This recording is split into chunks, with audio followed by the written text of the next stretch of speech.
മൻസൂറെ, ഡെപ്സിനെ കുറിച്ച് എന്റെ അഭിപ്രായം എന്താ? ഡെപ്സ് എന്റെ ഇടനെഞ്ചിലാണ്, നല്ല പാട്ടുകാരനാണ്. എന്റെ ഈ വണ്ടിയിൽ മുഴുവൻ ഡെപ്സിന്റെ പാട്ടാണ്. മലപ്പുറം ജില്ലന്റെ അഭിമാനമാണ്. എനിക്ക് അഭിമാനമാണ് മലപ്പുറം ജില്ലക്കാരെന്ന് പറഞ്ഞതില്. എന്താ ഇഷ്ടമാണ്, എനിക്ക് ഇഷ്ടമുള്ള പാട്ടുകാരനാണ്. ഞാനൊരു വീഡിയോ പ്ലേ ചെയ്യാൻ പോകുന്നുണ്ടോ.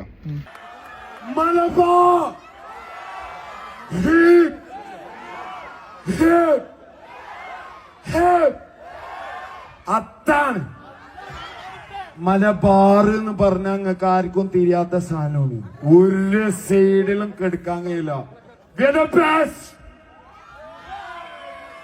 അതായത് ഈ ഒരു വീഡിയോ ഇട്ടിട്ടാണ് ഇപ്പൊ ഡെപ്സിനെ ആളുകൾ അലക്കിക്കൊണ്ടിരിക്കുന്നത്. ഡെപ്സി ഒരു നല്ല മികച്ച സിംഗറല്ല, മികച്ച പാട്ടുകാരനല്ല, ഡെപ്സിക്ക് ഒരു കഴിവില്ല. എത്രയോ ആൾക്കാർ ഇപ്പൊ വീഡിയോയുടെ താഴെ വന്നിട്ട് കമന്റ് ചെയ്യാണ്.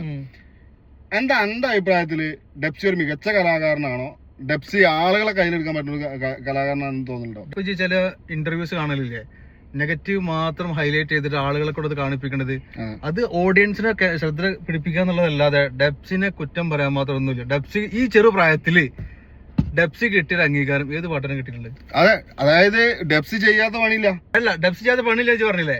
മുൻ പ്രവാസിയായിരുന്നു, ചെയ്യാത്ത തൊഴിലുകളില്ല, ജീവിക്കാൻ വേണ്ടിയിട്ട്, കുടുംബത്തെ പോറ്റാൻ വേണ്ടിട്ട് അദ്ദേഹം അവസാനം എവിടെ എത്തി? വലിയ നിലയിലെത്തിയില്ലേ?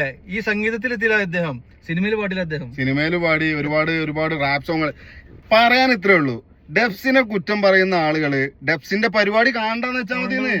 എത്രയോ ആളുകള് ഡെപ്സിയുടെ സ്റ്റേജിലെ പെർഫോമൻസ് കാണാൻ വേണ്ടിയിട്ട് പിന്നെ കഷ്ടപ്പെട്ടിരുന്ന് പരിപാടി കാണാൻ വേണ്ടി വരുന്നവരുണ്ട്. അങ്ങനെയുള്ള ആളുകളെ നിങ്ങൾ ഡീമോട്ടിവേറ്റ് ചെയ്യാൻ മാത്രം ആയിട്ടില്ല എന്നാണ് പറയണത്. സൗദി അറേബ്യയിൽ വന്നില്ലേ, നമ്മൾ എന്തുകൊണ്ട് പോയില്ല? പോകാൻ പറ്റാത്ത ഇൻഷാ അള്ളാഹ് ഇജ്ജ് റിയാദിലേക്ക് വരികയാണെങ്കിൽ ഞങ്ങളുടെ ടീമിൽ നിങ്ങൾ കൊണ്ടുവരാൻ പറ്റുമോ നോക്കുന്നുണ്ട്. അതല്ലെങ്കിൽ നാട്ടിലേക്ക് വന്നാലെങ്കിലും ഞങ്ങള് ഡെപ്സിയുടെ കൂടെ പോയി ഒരു സെൽഫി എടുക്കും. ഈ റിയാദിലേക്ക് വന്നാൽ എന്റെ അടുത്ത് വന്നിട്ട് ഞങ്ങൾ ഒരു സെൽഫി എടുത്തിട്ട് പോസ്റ്റ് ചെയ്യും. ഇടനെഞ്ചിലുള്ളത് ആരൊക്കെ എതിർത്താലും ഞങ്ങളെപ്പോലുള്ള ആളുകൾ നിങ്ങളെ കൂടെ എപ്പോഴും ഉണ്ടായിരിക്കും. കുറ്റം പറയാനും തെറി വിളിക്കാനൊക്കെ ഒരുപാട് ആളുകൾ ഉണ്ടാവും. അങ്ങനെ പറയുന്നവരെല്ലാം മാറ്റി നിർത്തിയിട്ട് ഡെപ്സിനെ ഞങ്ങൾ ചേർത്ത് പിടിക്കുകയാണ്. തീർച്ചയായിട്ടും ഐ ലവ് ഡെപ്സി. തീർച്ചയായിട്ടും.